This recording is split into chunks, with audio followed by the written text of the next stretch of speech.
नमस्कार, आप सभी का बहुत बहुत स्वागत है। मेरा नाम रूबिका लियाकत है। वादी कश्मीर में इस वक्त मैं मौजूद हूं और आज बहुत ही महत्वपूर्ण दिन है। भारत 24 पर इस महत्वपूर्ण दिन की हर एक कड़ी को समझाने के लिए यहाँ के मुखिया एलजी मनोज सिन्हा साहब कश्मीर के हमारे साथ जुड़ चुके हैं। सर, आपका बहुत बहुत स्वागत है भारत में। धन्यवाद। 5 अगस्त वो तारीख थी जब 370 हटाया गया था। 6 वो तारीख थी जब खबर आई थी कि गाजीपुर के मनोज सिन्हा अब एक नई जिम्मेदारी संभालने वाले हैं, और 7 वो तारीख थी जब आपने आकर यहाँ पर शपथ ली थी। मैं सुबह से लोगों से पूछ रही हूँ कि कश्मीर में क्या बदला है। आपसे ये सवाल करूंगी सर, लेकिन मेरा पहला सवाल ये होगा कि कश्मीर ने आप में क्या बदला है? देखिए, एक तो मैं थोड़ा करेक्ट करता हूँ आपको। 5 अगस्त 2019 को 370 का एब्रोगेशन हुआ था 35 का। मैं 7 अगस्त 2020 को आया था। 2020 को बिल्कुल सही। तो मैं सोचा कि कहीं दर्शकों को ये भ्रम न हो जाए कि मैं 2019 हूँ, इसलिए इसको करेक्ट किया। ये सच है कि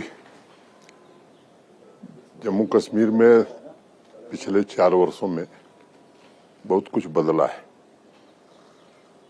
मेरे अंदर कुछ बदला ऐसा मैं नहीं देख पा रहा हूँ।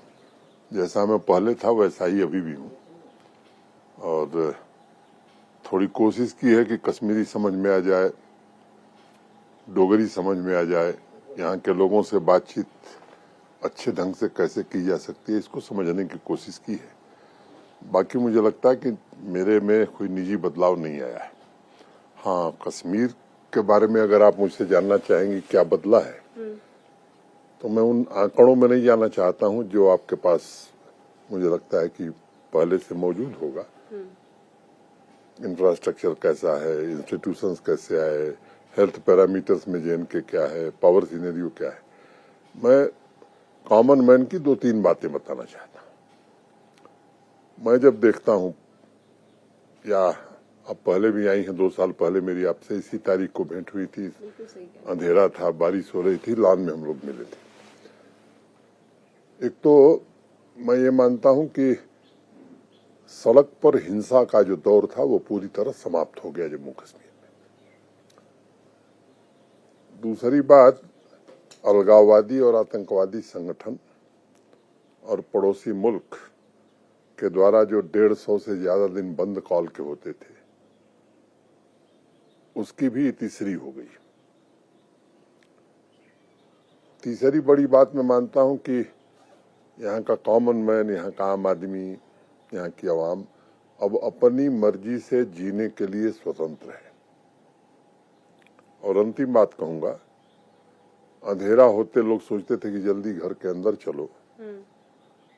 आप यहाँ हैं, मैं आपसे चाहूंगा कि शाम को यहाँ जाएं आप, तो झेलम के किनारे आइसक्रीम खाते हुए नौजवान बच्चे बच्चियां गिटार लेकर गाना गाते हुए मिलेंगे। पोलो व्यू मार्केट या बाकी मार्केट में भी जाएंगी अंधेरी रात में भी, तो खरीदारी करते हुए लोग मिलेंगे। अब ये सामान्य बात नहीं है। आप राजस्थान की रहने वाली हैं, या बहुत सारे मित्र हमारे दूसरे प्रदेशों से, उनको ये लग रहा हो कि मैं क्या कह रहा हूं, लेकिन जो यहाँ का रहने वाला है, मुझे लगता है कि उसको ये बात समझ में ठीक से आ रही होगी। अब इसका व्यापक असर हुआ है। स्कूल, कॉलेज, यूनिवर्सिटी, पूरी शिक्षा व्यवस्था चौपट हो गई थी। अब एक दिन स्कूल कॉलेज बंद नहीं होता है। एकेडमिक कैलेंडर है, अपने हिसाब से चलता है। इकोनॉमी को बड़ा नुकसान होता था, बिजनेस बंद, ट्रेड बंद, टूरिस्ट नहीं आता था। हाँ, एक कॉन्फ्लिक्ट इकोनॉमी जरूर बन गई थी, कुछ खास लोगों की वो इकोनॉमी थी, लेकिन कॉमन मैन और गरीब आदमी बड़ा परेशान था। एक आंकड़ा पूरा देश अब जान गया है कि पिछले साल 1,88,00,000 टूरिस्ट आया, और अभी जुलाई तक 7 महीने में 1,27,00,000 टूरिस्ट आया है। तो मैं उम्मीद करता हूं कि इस दृष्टि से अगर मैं हिसाब लगाता हूं तो इस साल 2.25 करोड़ से ज्यादा लोग आएंगे। अब आया तो शिकारे वाला खुश है, हाउस बोट वाला खुश है, ऑटो चलाने वाला खुश है, टैक्सी वाला खुश है, शॉल बेचने वाला खुश है, रेहड़ी लगाने वाला खुश है, छोटे होटल वाला खुश है, रेस्टोरेंट वाला खुश है। ये ढेर सारे लोगों की आजीविका तो अच्छे ढंग से चली रही है।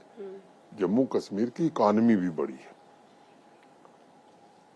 एक तीसरी बात जोड़ूंगा, सामान्य तौर पर आपके मन में भी होगा या लोग कहते हैं कि भाई सरकारी अफसर समय से नहीं जाना चाहता, तो बंद काल है तो क्यों जाएगा इंजीनियर, सड़क बने या न बने।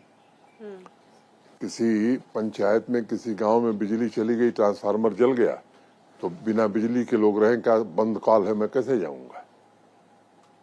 इससे कश्मीर अब बाहर निकल गया है और यहाँ के खासतौर से यूथ की जो आकांक्षा है, जिस तरह का वो सपने देख रहा है, मुझे लगता है कि अब देश के बाकी हिस्सों का नौजवान जिस तरह सोच रहा है कि नहीं इस कॉम्पिटिटिव वर्ल्ड में हमें आगे बढ़ना है, यहाँ का नौजवान भी, और इसमें प्रतिभा बहुत है, टैलेंट बहुत है यहाँ के बच्चों में। मेरे पास जो आंकड़े हैं सर, आतंकी घटनाएं 2018 में 417 थी, वो 2021 में 26। देखिए, मैंने आंकड़े इसीलिए नहीं कहे। हाँ, नहीं, वो आंकड़े मेरे पास हैं। हाँ। मुझे लगता है कि मैंने कानून व्यवस्था या सामान्य स्थिति क्या हो सकती है नहीं, पर उसको आंकड़े में देखने की जरूरत नहीं। वो आंकड़ा मैं इसलिए कह रही हूँ सर, क्योंकि ये जैसे 2018 में 1767 पत्थरबाजी की घटनाएं, और आज जब आप और मैं बात कर रहे हैं तो 0 है वो। ऐसे ही घुसपैठ 2018 में 141, और आज जब आप बात कर रहे हैं तो 0। ये सर आंकड़ा उसमें समेट लो तो बात अलग है, लेकिन ना होना ये अद्भुत है, ये अविश्वसनीय भी है। क्या फॉर्मूला था वो? ऐसा कैसे हो सकता है कि महज कुछ सालों में, क्योंकि ये तो बरसों की पौध थी ना, उसको कैसे समाप्त? दो बात समझिए, एक तो जो दिल्ली में सरकार है मोदी जी के नेतृत्व में, उसकी नीति बड़ी स्पष्ट है और उस नीति का पालन पूरी तरह से जम्मू कश्मीर में भी हो रहा है। एक फाइन लाइन है, आपको व्यक्तिगत आलोचना करनी है, मनोज सिन्हा की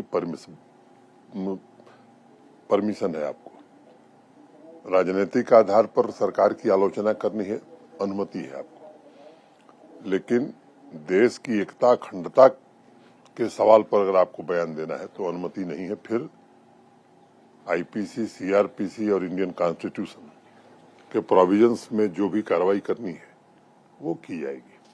तो फाइन लाइन डिफाइन हो गई। दूसरा, तात्कालिक फौरी तौर पर शांति खरीद ली जाए, ये नीति नहीं है। अस्थायी रूप से शांति स्थापित की जाए, ये नीति है।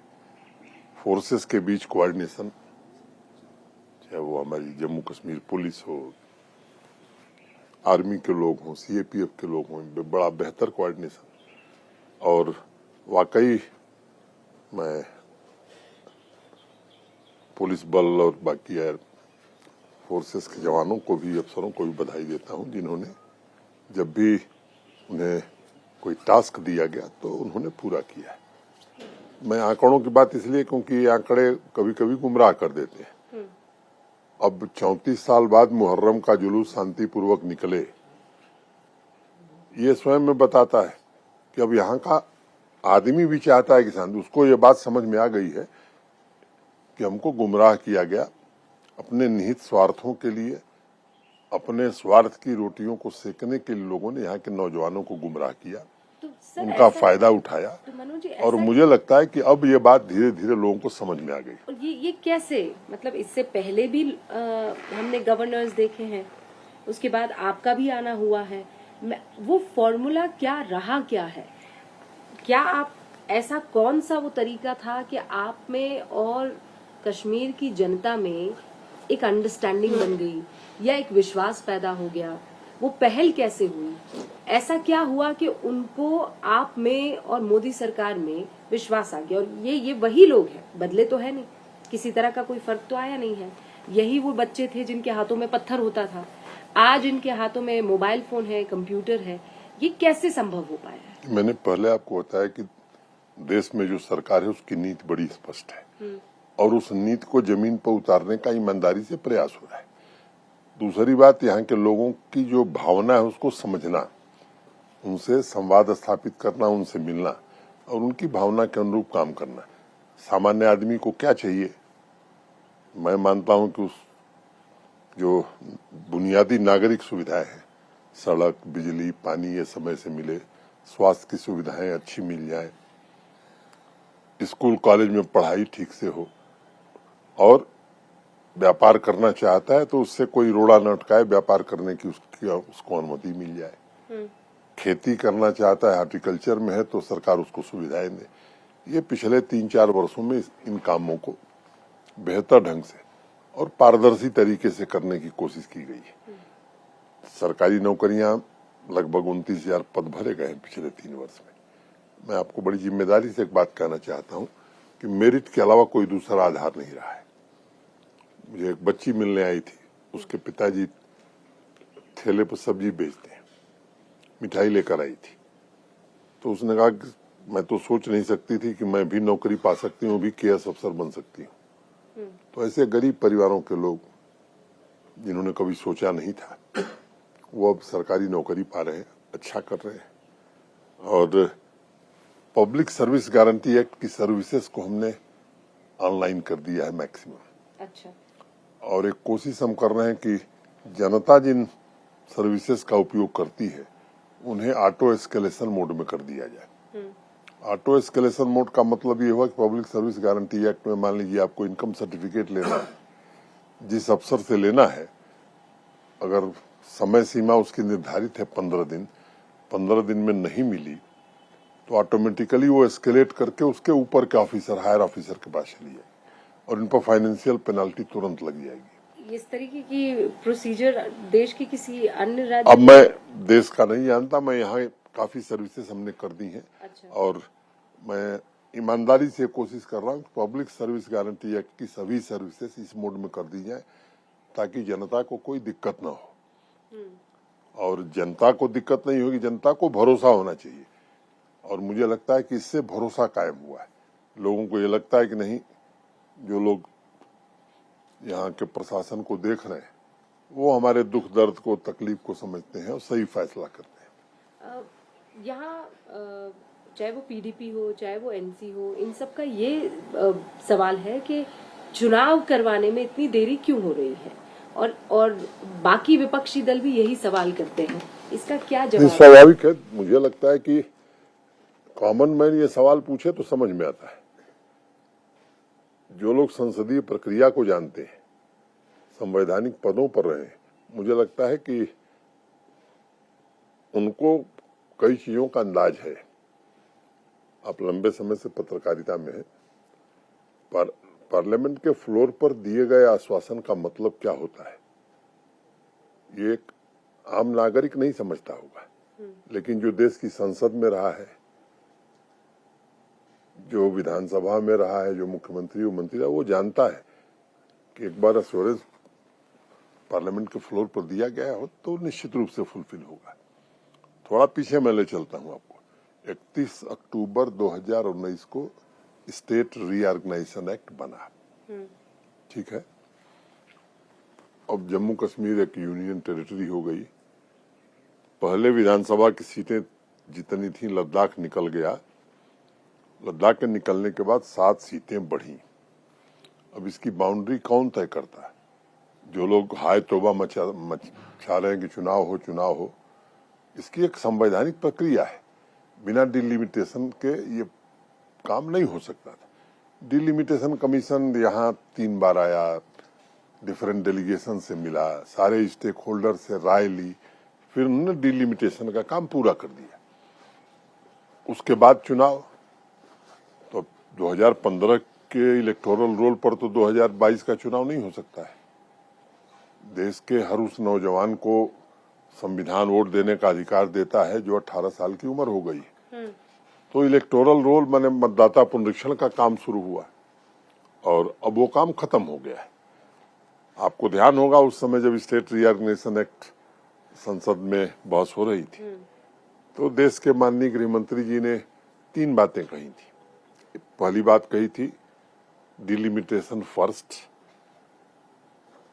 Assembly election second and then statehood at appropriate time. माननीय प्रधानमंत्री जी ने भी देश की जनता को यह भरोसा दिया था। तो अब जो कार्रवाई थी संवैधानिक वो पूरी हो गई। अब इस देश में चुनाव कब होगा, किस प्रदेश में कहां होगा, इसका फैसला न मैं कर सकता हूं न जो लोग हाय तौबा मचा रहे हैं वो कर सकते हैं। हमारे संविधान ने कुछ संवैधानिक संस्थाएं बनाई। भारत निर्वाचन आयोग तय करेगा कि चुनाव कब होगा और मुझे लगता है कि वो जब तिथि देगा जम्मू कश्मीर प्रशासन निर्वाचन आयोग के आदेश पर उस चुनाव को कराएगा। और जहां तक भारत के निर्वाचन आयोग का सवाल है, मैं समझता हूं कि उसकी विश्वसनीयता दुनिया के किसी भी लोकतांत्रिक देश के निर्वाचन आयोग से कम नहीं है, बेहतर है। लेकिन महबूबा मुफ्ती ये कहती हैं, और आपने उस आरोप को सुना भी होगा, बकायदा भारत 24 पर हमने शो किया था, कुछ आंकड़े भी सामने रखे थे। उन्होंने कहा था आप यहाँ की डेमोग्राफी चेंज करने की कोशिश में लगे हुए हैं, आप लोगों ने बाहर के लोगों को लाकर यहाँ पर बसा दिया है, उनको मकान बेचे जा रहे हैं, उनको यहाँ लाकर मकान बनाकर दिए जा रहे हैं। ये बहुत बड़ा आरोप था। आप इन आरोपों नहीं, मैं ऐसे आरोपों को पूरी तरह से खारिज करता हूं और इन आरोपों पर मैं ध्यान भी नहीं देता हूं, क्योंकि अनर्गल आरोपों के चक्कर में पड़ के समय बर्बाद करना मुझे लगता है ये मुनासिब नहीं है। और मैं आपको कुछ तथ्य बताता हूं उससे, और अगर जानबूझ करके कोई अनजान बन रहा है तो उसका कोई इलाज नहीं। मैं आपको कुछ तथ्य बताता हूं।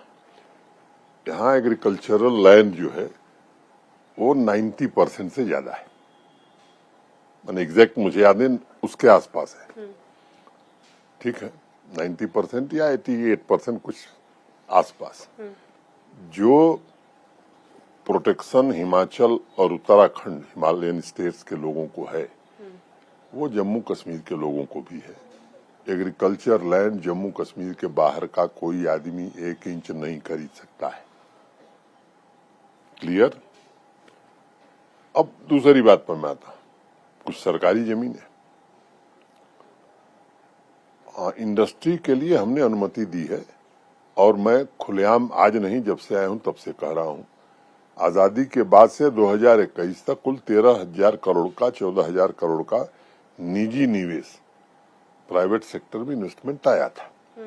2021 में भारत सरकार ने जो न्यू इंडस्ट्रियल स्कीम बनाई माननीय प्रधानमंत्री जी के नेतृत्व में, उसके कारण निवेश के प्रस्ताव बहुत आ रहे हैं।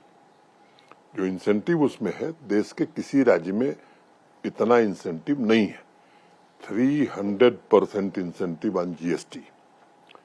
देश में सबसे सस्ती बिजली जम्मू कश्मीर में दी जाती है, चाहे वो डोमेस्टिक यूज के लिए हो चाहे इंडस्ट्रियल यूज के लिए हो।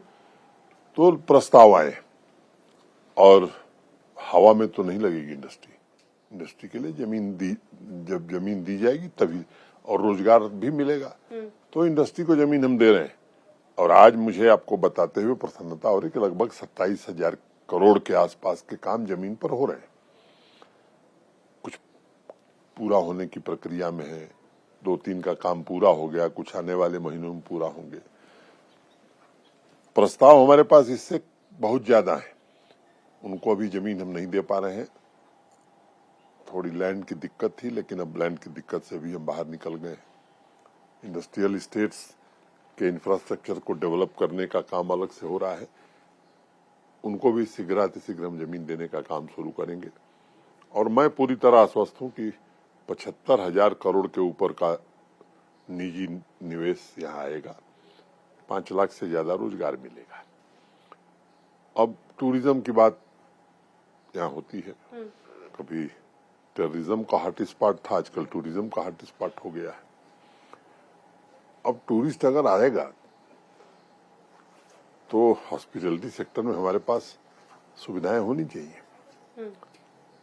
जो भी स्थान है, चाहे वो श्रीनगर हो, गुलमर्ग हो, पहलगांव हो, सोनमर्ग हो, या जम्मू रीजन में भदरवा हो, या अनेक स्थान है, तो वहां तो फैसिलिटी चाहिए। अब जिस तरह से संख्या आ रही है, मुझे लगता है कि जरूरत है कि यहाँ और भी अच्छे होटल्स, गेस्ट हाउसेस और बने, और उस दिशा में भी हम काम कर रहे हैं।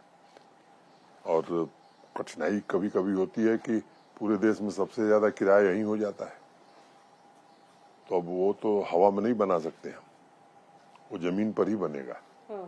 यहाँ के लोग बनाना चाहते हैं, सबसे पहले प्राथमिकता उनको दी जाएगी, लेकिन न बने ऐसा नहीं होगा। हॉस्पिटल्स और मेडिकल कॉलेज, अब मल्टी स्पेशलिटी हॉस्पिटल श्रीनगर में 4 बन रहे हैं, मेडिकल कॉलेज भी बन रहा है, तो क्या हम प्राइवेट सेक्टर में हॉस्पिटल में सुपर स्पेशलिटी हॉस्पिटल न बने? क्या प्राइवेट सेक्टर में मेडिकल कॉलेज? तो ये मुझे लगता है कि ये एक प्रलाप है, लोगों को गुमराह करने की कोशिश है। अभी प्रधानमंत्री आवास योजना में 1,95,500 घर भारत सरकार ने यहाँ दिया। 2011 के सेंसस के आधार पर वो सूची बनी थी, एलिजिबल कौन है उसके लिए। मेरे पास कई लोग मिलने आए, जम्मू में भी, श्रीनगर में भी, साहब हमारा नाम तो सूची में है, लेकिन हमारे पास जमीन नहीं है, मकान हमारा कैसे बनेगा? तो हमने फैसला किया कि ऐसे लोग जो प्रधानमंत्री आवास योजना में घर पाने के हकदार हैं, उनके पास जमीन नहीं होगी तो सरकारी जमीन उन्हें देंगे। अब इस पर भी लोग कह रहे हैं कि साहब क्यों दिया जा रहा है? तो मुझे लगता है कि एक तो लोगों को भड़काना, और दूसरा कुछ लोग यहाँ ये मानते थे कि सरकारी संसाधन और सरकारी जमीनों पर उन्हीं का हक है। अभी उस फोबिया से वो बाहर नहीं निकल पा रहे कि भाई मोदी जी ने बहुत कुछ बदल दिया है, और किसी शासन, प्रशासन या सरकार की सर्वोच्च प्राथमिकता होनी चाहिए कि सरकारी संसाधनों पर गरीब और कमजोर आदमी का हक सबसे पहला हो। आपने जनता के लोकतांत्रिक मूल्यों के लिए तो बड़ा काम किया, लेकिन पार्टियां आप पर यह आरोप लगाती है कि लोकतंत्र का गला आपने उनकी पॉलिटिक्स का घोट दिया है। मैं ऐसा है कि 3 टियर पंचायती राज सिस्टम यहाँ पहली बार लागू हुआ, डिस्ट्रिक्ट अपेक्स में 2.5 गुना 3 गुना बढ़ोतरी हो गई। 35,000 ऐसे काम हैं पिछले वित्तीय वर्ष में हुए हैं जो पंच, सरपंच, बीडीसी और डीडीसी के मेंबरान और चेयरमैन ने तय किए, माने जनता के प्रतिनिधियों ने तय किया। हाँ, व्यवस्था जरूर बदली है, पहले कुछ 100 लोग थे, 200-300 लोग, अब 30-32 हजार लोग हैं जो इस तरह के फैसले कर रहे हैं, और लोकतंत्र का गला कहाँ घोटा गया है। यहाँ के सभी सांसद, माननीय सांसदगण लोकसभा में है। 3 टियर पंचायती राज सिस्टम बहुत बेहतर ढंग से काम कर रहा है। केवल एक विधानसभा का चुनाव, उसके बारे में मैंने पूरा विस्तार से बता दिया। कोई तारीख आप बता सकते हैं? वो आप कह रहे हैं कि चुनाव आयोग बताए। मैं ऐसा कोई बेवकूफी का काम नहीं कर सकता जिसके लिए मैं अधिकृत नहीं हूँ। भारत, हमारा देश संविधान से चलता है, मैं एक संवैधानिक पद पर हूँ, और ये मेरी प्राथमिक जिम्मेदारी है कि अपने संवैधानिक दायित्व का निर्वहन करूं। मैंने पहले आपसे कहा कि चुनाव की तारीख तय करना यह भारत के निर्वाचन आयोग का काम है, किसी एलजी का, किसी सरकार का काम नहीं। तो जो काम आपकी तरफ से होना था और जो आयोग की तरफ से होना था वो पूरा हो चुका है, और हम किसी भी साइलोज में हम सोचते हैं, हम यहाँ हैं तो हमको लगता है भारत के निर्वाचन आयोग के सामने पूरा देश है, उनके पास हर तरह का फीडबैक है। अब कई जगह 1-2 सीटें खाली हुई, लोग कहते उपचुनाव नहीं हुआ, क्यों नहीं हुआ? Let them take a call. और मैंने पहले कहा कि भारत का निर्वाचन आयोग, इसकी साख देश में नहीं दुनिया में भी बहुत अच्छी है। जब वो फैसला करेंगे चुनाव हो जाएगा, और मैं उम्मीद कर, हाँ, मैं तो पहले भी कहा, भी दोहरा रहा हूँ, जब निर्वाचन आयोग कहेगा हम चुनाव कराने के लिए तैयार है। और क्या श्रीनगर की जनता तैयार है? मैंने लोकतंत्र में आस्था है यहाँ के लोगों की, तो जैसे डीडीसी के चुनाव में भारी मात्रा में मतदान किया लोगों ने, 98.3%। जनता तैयार है कि नहीं, मैं आपसे एक अनुरोध करूं, अगर आप कहें तो। हाँ, बिल्कुल। एक सीक्रेट बैलेट करा लीजिए यहाँ के वादी के लोगों से कि वो चुनाव चाहते हैं, कब चाहते हैं, तो हकीकत पता लग जाएगी और अपने चैनल पर उसको जो बताएं लोग वही ब्रॉडकास्ट कर दीजिएगा। तब मुझे लगता है कई लोगों के होश फाख्ता उड़ जाएंगे।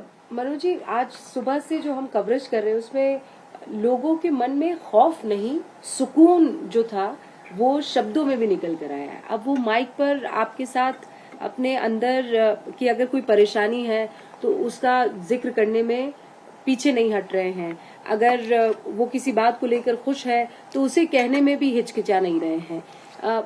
आप कहते हैं कि अगर फौरी चीज खरीदनी होती है तो वो लंबी नहीं चलती है, और ये बात समझ में भी आ रही है क्योंकि अक्सर यहाँ पर आना होता है। अब बड़ा सवाल ये है कि अंदरूनी पीस को तो बहाल कर दिया है, लेकिन पड़ोसी मुल्क लगातार ऐसी कोशिशें करता रहता है, वहां कैसे रोकथाम और किस तरीके से हो पाएगी? देखिए, आपको बेहतर मालूम है, बेचारे बड़ी दुर्दशा में है। जिस तरह से वहां की आवाम कठिनाई में है, अनेक लोग अब लेख लिखने लगे हैं कि साहब मोदी जी इस हिस्से को भी ले लीजिए। यही हम तो पड़ोसी हैं, आपसे मैं आग्रह करूंगा कि जरा चले जाइए बॉर्डर पर। यहाँ अस्पताल है, वहाँ दवा नहीं है। यहाँ स्कूल है, वहाँ किलोमीटर तक कुछ बिल्डिंग भी नहीं दिखाई पड़ रही है। तो बिजली नहीं है। लोग यूट्यूब पर ये बना बना कर डाल भी रहे हैं। हाँ। और अनेक लोग लिख भी रहे हैं, और मुझे तो कई लोग अब मैंने इस तरह की सूचना दे रहे हैं कि साहब यहाँ तक जब बना रहे हैं सड़क और अस्पताल तो थोड़ा आगे बढ़ जाइए। और मोदी जी को तो पूरा उस इलाके के लोग ही कह रहे हैं कि साहब जल्दी करिए। तो मुझे लगता है कि अब पूरी दुनिया समझ गई है कि पाकिस्तान इसी के सहारे अब तक जिंदा था। अब वहाँ की आवाम भी इस बात को समझने लगी है। लेकिन वहाँ की जो व्यवस्था है दुनिया में, आप शायद पता नहीं आप जानती हैं कि नहीं, एक केवल पाकिस्तान ही ऐसा देश है जहाँ की आर्मी व्यवसाय करती है। बिल्कुल सही। Do you know it? I know. और वहाँ का सबसे मैंने इकोनॉमी पर सबसे ज्यादा कंट्रोल आर्मी का है। तो अब उस कहानी में मैं नहीं पढ़ना चाहता हूँ। वहाँ एक वेस्टेड इंटरेस्ट है, और अब यहाँ के लोग समझ गए हैं कि हमको अब तक हमारा दुरुपयोग किया गया था। और पाकिस्तान जब अपने लोगों को सुख चैन और जरूरत की चीजें नहीं मुहैया करा सकता है, तो यहाँ के कश्मीर की आवाम का, कश्मीर के नौजवान का दुरुपयोग करने के अलावा, अपना उल्लू सीधा करने के अलावा इनके भलाई के बारे में कभी नहीं सोच सकता। तो आप पीओके तक सड़क बनाने वाले हैं कि नहीं बनाने वाले हैं? ये अंतर्राष्ट्रीय विषय ऐसे हैं जिन पर मैं राय नहीं दे सकता। भारत में एक विदेश मंत्रालय है, किस देश से हमारे रिश्ते कैसे होंगे वो अधिकृत बयान दे सकते हैं, मैं इस पर राय नहीं दे सकता। कुछ इस तरीके की बातें भी चल रही थी। राजनाथ सिंह जी ने तो भरे मन से ये कहा था। आपसे कहा कि मैं इस पर कोई राय नहीं दे सकता। ये फॉरेन अफेयर मिनिस्ट्री का काम है ऐसे मसलों को, क्या भारत की राय है, भारत का स्टैंड क्या है। तो पीओके को आप कैसे देखते हैं? अपना ही अंग? देश की संसद का प्रस्ताव है, और मुझे लगता है कि भारत का हर नागरिक, कम से कम मैं तो उस संसद में रहा हूं, तो भारत के संसद के प्रस्ताव से तो भारत का हर नागरिक जुड़ा हुआ है। इसमें पूछने की क्या बात है? मैं भी जुड़ा हूं, आप भी जुड़ी हैं। तो आपने यूनानिमस रेजोल्यूशन है, एक बार नहीं उसको दोहराया है देश की संसद में। आज नहीं तो कल पीओके हमारा होगा। मैं समझता हूं कि भारत की संसद सर्वशक्तिमान है हमारे देश के लिए, और संसद के रेजोल्यूशन के लिए हर भारत के नागरिक के मन में सम्मान है, और नेचुरली हम बधे भी अपने को मानते हैं उससे। हम पीओके की बात कर रहे हैं और इधर आर्टिकल 370 को लेकर सुप्रीम कोर्ट में लंबी सुनवाई चल रही है। उन सभी को आप क्या राय देना चाहेंगे, या उनसे क्या कहना चाहेंगे जिनको आज भी लगता है कि 370 लोकतंत्र की हत्या है, कश्मीरियत की हत्या है, कश्मीरियों की हत्या है? मैंने पहले ही बता दिया कि 4 साल में 370 के समाप्त होने के बाद क्या बदला है। मैं समझता हूँ उसमें मुझे और ज्यादा बताने की जरूरत नहीं है। जहां तक माननीय सर्वोच्च न्यायालय में चल रहे मुकदमे का सवाल है, एक कोई मसला अगर सर्वोच्च न्यायालय में विचाराधीन है तो उसके पक्ष में या उसके विपक्ष में कोई राय देना भी न्यायालय की अवमानना है। और ये बात पता नहीं कैसे लोग नहीं समझते हैं, लोग बोले जाते हैं। तो सर्वोच्च न्यायालय के निर्णय पर देश को सदैव भरोसा रहा है और जो भी फैसला माननीय सर्वोच्च न्यायालय करेगी, मैं समझता हूँ वो जम्मू कश्मीर और देश के हित में करेगी। और इसलिए मैंने कहा था जो लोग इस तरह की याचिका डाल रहे हैं और जिनको लगता है कि वो माननीय सर्वोच्च न्यायालय देखे, उसमें कोई राय देने की जरूरत नहीं है। पर ये जो फैसला था ये कश्मीर के हक में था, ये आप मैं पूरी तरह कन्विंस हूँ कि उसने जम्मू कश्मीर को पूरी तरह बदला है। अब जम्मू कश्मीर शांति के, प्रगति के और संपन्नता के रास्ते पर आगे बढ़ रहा है। एक नया जम्मू कश्मीर बन रहा है और मैं माननीय प्रधानमंत्री जी का विशेष रूप से आभारी हूँ। हर समय उन्होंने, चाहे वो आज 1.5 लाख करोड़ रुपए की हाईवे और टनल की प्रोजेक्ट चल रही हो, हमारे हाइड्रो पावर प्रोजेक्ट हैं उसमें भी इक्विटी भारत सरकार ने दिया। एम्स, दो एम्स, दो cancer institute, 2 central university, IIT, IIM, NIFT ऐसे इंस्टीट्यूशन दिए, 7 नए मेडिकल कॉलेज, ढेर सारे health and wellness centre, nursing colleges. PMDP में लिबरल फंडिंग के कारण मैं समझता हूं कि देश में शायद किसी राज्य में इस तरह का स्पोर्ट्स इंफ्रास्ट्रक्चर हो। कल मैं हंदवाड़ा गया था, अभी आपने सुना, वहां एक इंडोर स्टेडियम बन के तैयार हुआ। कल उसको समर्पित किया मैंने यहाँ के नौजवानों को। और प्रधानमंत्री जी के कारण आज ये हो गया है कि स्पोर्ट्स इंफ्रास्ट्रक्चर तो डेवलप हुआ। 100 खेलो इंडिया सेंटर मिले हैं जम्मू कश्मीर को। अब गोल्ड मेडल हमको राष्ट्रीय स्तर पर भी मिल रहा है, इंटरनेशनल कंपटीशन में भी मिल रहा है। और पिछले साल मोटे तौर पर लगभग 60 लाख नौजवान और नागरिक स्पोर्ट्स एक्टिविटीज में हिस्सा लिए हैं।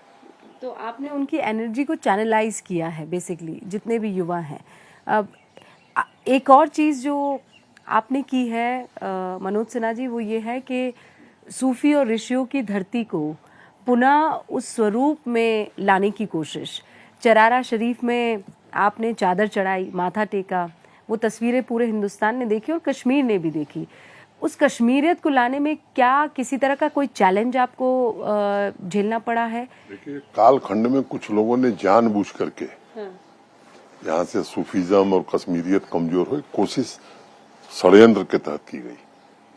और जो लोग थोड़ा बहुत पढ़ते लिखते हैं, मैंने उनसे मैं कहना चाहूंगा कि मैं गया था अभी चरारे शरीफ, वहाँ क्या काम हो रहा है और क्या काम होने हैं।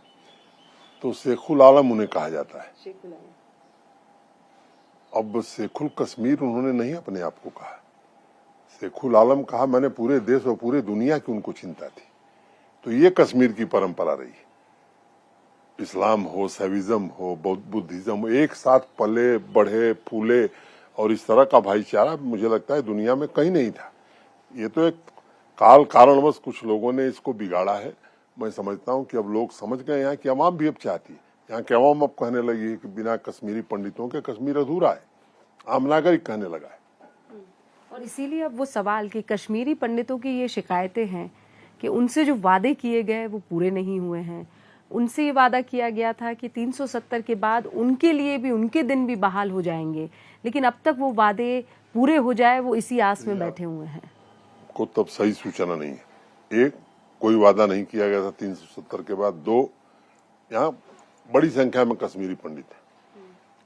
आपकी टीम जा करके उनसे मिल ले, वोटिंग करा लीजिए। अगर 90% कश्मीरी पंडित ने ये नहीं कहा कि नहीं साहब, हमारी समस्याओं का समाधान प्रशासन कर रहा है, हम पूरी तरह संतुष्ट हैं, तो मैं यहाँ से वापस चला जाऊंगा।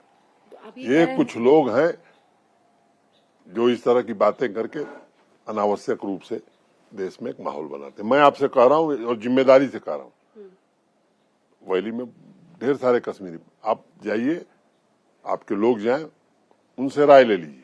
मैं पूरी तरह आश्वस्त हूँ कि 90% लोग कहेंगे कि नहीं, प्रशासन हमारे हितों की रखवाली में पूरी तरह से ईमानदारी से सक्रिय है और काम करने की कोशिश कर रहा है। वो ये कह रहे हैं जो विस्थापित हुए थे उनको वापस लाने का जो सिलसिला है वो उतनी तेजी उतनी गति से नहीं चल पाया जितना।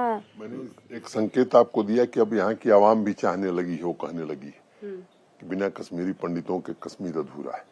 तो जब आवाम चाहने लगी है तो ये काम और शीघ्र हो सकता है, क्योंकि सरकार जितनी भी कोशिश कर ले, जब तक स्थानीय लोग नहीं चाहेंगे मुश्किल होता है। एक बड़ी आबादी, एक माइनॉरिटी कम्युनिटी को ले आकर के रहना, तो मुझे लगता है कि प्रशासन उस दिशा में कुछ काम कर रहा है। अब आपके टेलीविजन चैनल पर मैं आज इसको नहीं घोषित करना चाहता हूं, लेकिन मैं उम्मीद करता हूं और कि आने वाले समय में वो दिन भी देश देखेगा।